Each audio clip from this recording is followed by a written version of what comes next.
آپ جب آئے کراچی سے اتنی تیاری کر کے یہ سارا، تو آپ کے ذہن میں کیا تھا کہ ملاقات؟ ہاں میرے ذہن میں تو یہ تھا. مجھے لوگ کہہ رہے تھے یہ نہیں بیٹھیں گے. میں نے کہا نہیں ایسا نہیں ہو سکتا، کیونکہ نہ بیٹھنا تو کلین بولڈ ہونا ہے نا.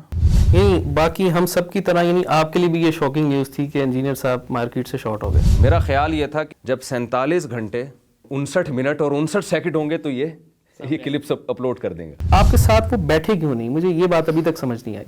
تو وہ سب آپ نے ابھی پچھلی اپنی ایک تقریر میں کہا تھا that damage has been done اور بات چیت کا دروازہ ہو گیا ہے بند.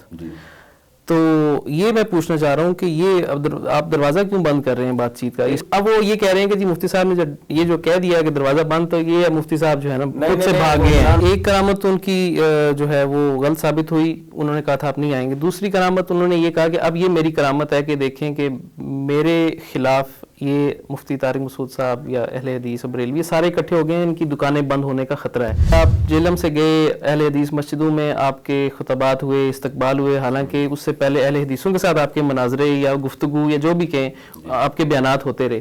تو اس چیز کو آپ کس تناظر میں دیکھتے ہیں؟ واقعی اہل اس سے آپ اتنے انسیکیور ہیں کہ آپ سارے اکٹھے ہو رہے ہیں؟ آپ کے حوالے سے پہلے تو ایک مشہور زمانہ اعتراض تھا کہ آپ ہر جگہ 2 شادیوں 3 شادیوں 4 شادیوں کا ذکر. اب کچھ اعتراض نہیں ہے، بالکل بجا ہے.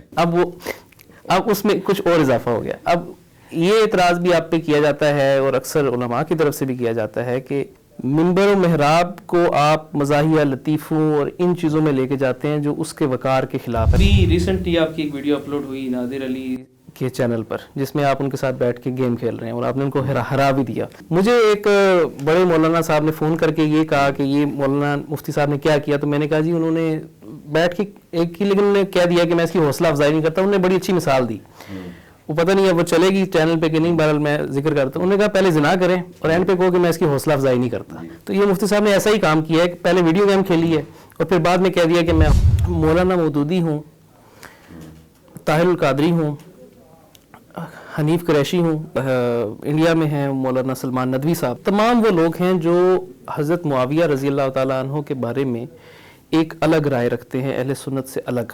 آپ کیا سمجھتے ہیں کہ یہ اتنے پڑھے، یعنی کہ ان میں سے کوئی آدمی ایسا نہیں ہے جس کو آپ انٹلیکچوئل نہیں کہہ سکتے، سارے انٹلیکچوئل ہیں، سارے اہل سنت میں سے ہیں، لیکن اس ایک موضوع پر وہ کیوں گمراہی میں چلے گئے یا اتنے دور کیوں چلے گئے ہیں؟ پر یہ بھی ایک لوگ الزام کہہ لیں یا کچھ بھی کہہ لیں، کہتے ہیں کہ آپ اپنے فرقے کو زیادہ پروموٹ کرتے ہیں منبر و محراب کے ذریعے. جس ادارے سے آپ منسلک ہیں جامعۃ الرشید، وہاں اس کا ایک الگ سے بورڈ بنا ہے، مجمع کے نام سے ایک نیا بورڈ بنا ہے. بعض لوگ اس کو تعبیر اس طرح سے کرتے ہیں کہ شاید دیوبندیت جو ہے وہ 2 ٹکڑوں میں بٹ گئی ہے، ایک وفاق المدارس ہے اور ایک دوسری طرف چلا گیا. آپ کا اس بارے میں کیا؟ تو یہ جو کہہ رہے ہیں نا کہ سارے دیوبندی ایک جگہ جمع تھے، یہ تعبیر غلط ہے. یوں کہنا چاہیے سارے علماء ایک تعلیمی نصاب تھا، وہ سارے ایک جگہ جمع تھے. تو جامعۃ الرشید نے ایک الگ تعلیمی نصاب کیوں بنایا؟ دیکھیں پہلی بات تو یہ جو دیوبندیت کا لفظ غیر ضروری استعمال ہے نا اس کا. دیوبندیت کا مطلب کیا ہے؟ دیوبندیت یہ لوگوں نے نام دیا ہے. میں اختلاف آپ سے یہ کہہ رہا تھا کہ آپ کی یہ تعبیر تو درست ہے، لیکن جب لوگوں نے دیوبندی کہنا شروع کیا تو ہمارے جو بڑے حضرات تھے انہوں نے اس کی تردید بھی نہیں کی. ابھی بھی دیوبندی مسجدوں میں دیوبندی لکھا ہوتا ہے، ایسا نہیں ہے کہ نہیں لکھا ہوتا. ایسا نہیں ہے کہ صرف عوام ان کو دیوبندی کہتی ہیں، وہ خود ایکسیپٹ کرتے ہیں تو وہ اپنی مسجدوں میں لکھتے ہیں.